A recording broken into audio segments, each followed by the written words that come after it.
Recette en goût et en couleur à la bonne heure. Vous êtes invité au mariage étonnant et détonnant de Monsieur Pain d'Épices Vandamme et de Madame Ananas. Rien ne vaut une bonne dose d'épices pour nourrir l'amour au quotidien. Quelle belle brochette ces deux-là! Pour un repas convivial en petit comité avec 4 invités, prévoyez 35 minutes de préparation, 15 minutes de cuisson et 2 heures de réfrigération. Les témoins me précisent que l'attente est longue, mais la difficulté moyenne. Pour le crémeux au pain d'épices, trop facile. Il vous faut 400 ml de lait demi-écrémé et 4 tranches de pain d'épices Vandamme. Pour les brochettes d'ananas épicées, la moitié d'un bel ananas, 4 tranches de pain d'épices Vandamme, 40 g de beurre, une gousse de vanille, un bâton de cannelle, une étoile de badiane, 2 petites oranges à jus et 3 cuillères à soupe de sucre roux. Mettez-vous sur votre 31, la noce commence. Tout d'abord, préparez le crémeux de pain d'épices. Faites chauffer le lait. Quand il bout, ajoutez hors du feu les tranches de pain d'épices coupées en dés. Couvrez la casserole et laissez infuser 10 minutes.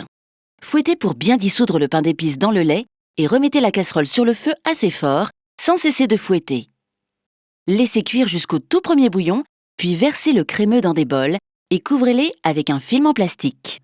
Laissez refroidir et mettez au frigidaire pendant au moins 2 heures. SOS astuce, c'est encore mieux si on la prépare la veille. Pour le meilleur, mais pas pour le pire, enlevez le cœur d'ananas et découpez la chair en cubes. On doit obtenir à peu près 24 bébés cubes. Madame ne chôme pas. Prenez 2 tranches de pain d'épices Vandamme sans les décoller et coupez-les en 6 pour obtenir des cubes de même taille.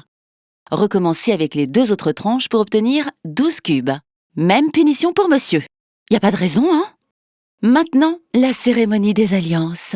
Sur des mini-pics à brochettes, piquez un cube d'ananas, un cube de pain d'épices et un cube d'ananas et réservez. Pour que personne ne change d'avis surtout, attendez le dernier moment et faites chauffer le beurre dans une poêle.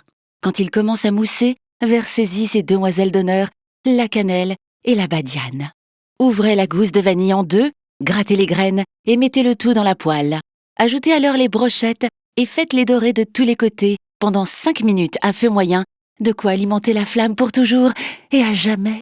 Voici venu le temps de l'échange des consentements. Pour ce faire, enlevez les brochettes de la poêle et déglacez-les avec le jus d'orange que vous avez préalablement pressé et le zeste râpé d'une orange.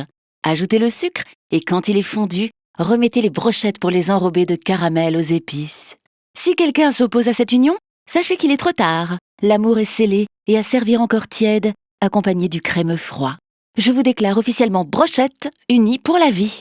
À bientôt, en goût et en couleur.